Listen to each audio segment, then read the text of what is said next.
جب رات کا پہلا تہائی حصہ گزر جاتا ہے تو اللہ تعالیٰ آسمان دنیا پر نزول فرماتے ہیں اور کہتے ہیں میں بادشاہ ہوں، میں بادشاہ ہوں، کون ہے جو مجھ سے دعا کرے کہ میں اسے قبول کر لوں؟ کون ہے جو مجھ سے سوال کرے کہ میں اسے عطا کروں؟ کون ہے جو مجھ سے بخشش طلب کرے کہ میں اسے بخش دوں؟ مسلسل طلوع فجر تک اسی طرح ہوتا رہتا۔ تو دعا کرنی ہے، اور رات کے پچھلے پہر کی دعائیں قبول ہوتی ہیں، اور جو دعا نہیں کرتا اللہ تعالیٰ کی ناراضگی مول لیتا۔ سیدنا عبداللہ رضی اللہ تعالی عنہ نے بیان کیا کہ نبی کریم صلی اللہ علیہ وسلم نے فرمایا انہو من لم یسأل اللہ یغضب علیہ، جو آدمی اللہ تعالیٰ سے سوال نہیں کرتا اللہ تعالیٰ اس سے ناراض ہو جاتا ہے۔ تو اللہ سبحانہ وتعالیٰ سے سوال کرنا ہے، اس سے شرمانا نہیں ہے، جھجکنا نہیں ہے۔ دعا عبادت ہے۔ سیدنا نعمان بن بشیر رضی اللہ تعالیٰ عنہ سے روایت ہے، رسول اللہ صلی اللہ علیہ وسلم نے فرمایا الدعاء هو العبادہ، دعا عبادت ہے۔ وقال ربکم ادعونی استجب لکم، تمہارے رب نے فرمایا ہے مجھے پکارو میں تمہاری دعائیں قبول کروں گا۔ اللہ سبحانہ وتعالیٰ کے نزدیک دعا سے زیادہ کوئی چیز معزز نہیں۔ رسول اللہ صلی اللہ علیہ وسلم نے فرمایا لیس شیء اکرم علی اللہ من الدعاء، اللہ سبحانہ وتعالیٰ کے نزدیک دعا سے زیادہ کوئی چیز معزز نہیں۔ آپ کے دل کو یقین ہے اللہ سبحانہ وتعالیٰ کے لیے اس سے زیادہ عزت والا کوئی کام ہے ہی نہیں کہ بندہ اس سے مطالبہ کرے، اس سے دعا کرے۔ کیا آپ عزت والا کام ہر دم ہر مقام پر کرنا نہیں چاہیں گے؟ پھر دعا تقدیر کو بدل سکتی ہے۔ سیدنا سلمان رضی اللہ تعالیٰ عنہ سے روایت ہے، رسول اللہ صلی اللہ علیہ وسلم نے فرمایا لا يرد القضاء الا الدعاء ولا يزيد في العمر الا البر، دعا کے سوا تقدیر کو کوئی چیز نہیں بدل سکتی، اور نیکی کے سوا عمر میں کوئی چیز اضافہ نہیں کر سکتی۔ اللہ سبحانہ وتعالیٰ کی تقدیر میں تبدیلی دعا سے ہوتی ہے، اور نیکی کی وجہ سے انسان کی عمر میں اضافہ ہوتا ہے، صلہ رحمی جیسی نیکی سے۔ تو اللہ کے بندو تم پر دعا کرنا لازم ہے۔ سیدنا عبداللہ ابن عمر رضی اللہ تعالی عنہ سے روایت ہے کہ رسول اللہ صلی اللہ علیہ وسلم نے فرمایا ان الدعاء ينفع مما نزل ومما لم ينزل فعلیکم عباد اللہ بالدعاء، بے شک دعا اس کے بارے میں بھی فائدہ دیتی ہے جو کچھ نازل ہو چکا، اور اس کے بارے میں بھی جو نہیں اترا، بس اللہ کے بندو تم پر دعا کرنا لازم ہے۔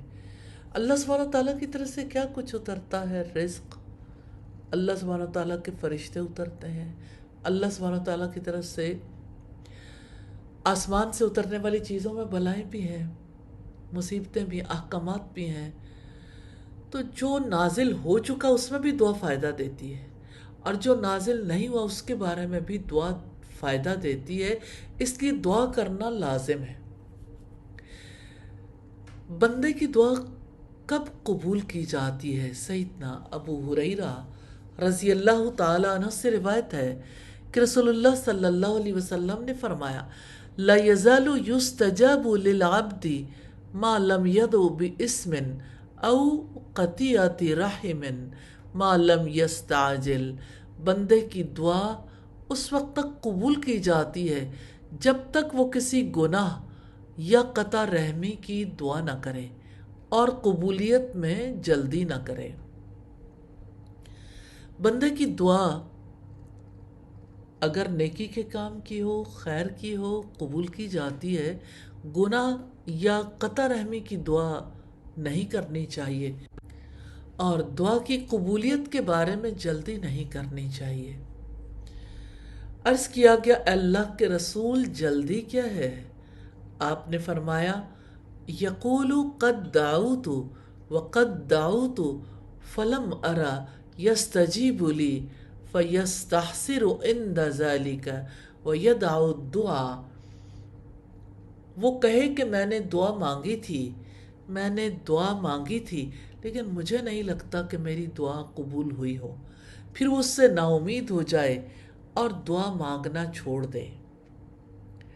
یعنی کسی انسان کو یہ زیب نہیں دیتا کہ دعا کے بارے میں وہ اس مائنڈ سیٹ کے ساتھ سوچے کہ مجھے نہیں لگتا کہ میری دعا قبول ہوئی ہو، کیونکہ اس سے نا امیدی آتی ہے اور پھر انسان دعا مانگنا چھوڑ دیتا ہے.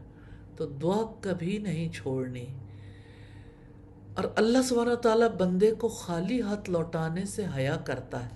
رسول اللہ صلی اللہ علیہ وسلم نے فرمایا ان اللہ لیستحیی ان یبسط العبد الیہ یدیہ یسألہ فیہا خیرا فیردہما خائبتین.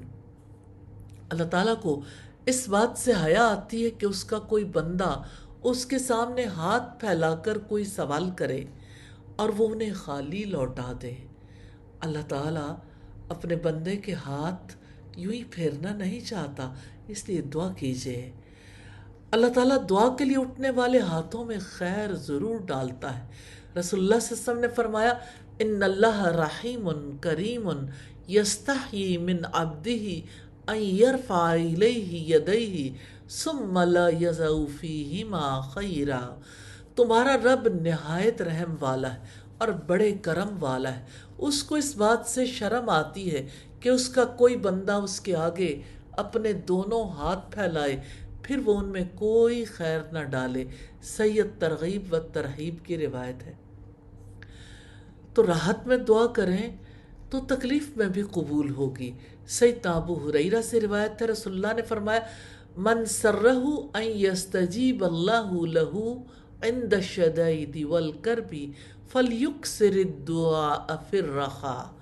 جسے اچھا لگے کہ اللہ تعالیٰ اس کی دعائیں سختیوں اور تکلیفوں میں قبول کرے تو اسے چاہیے کہ راحت میں بہت دعائیں کرے.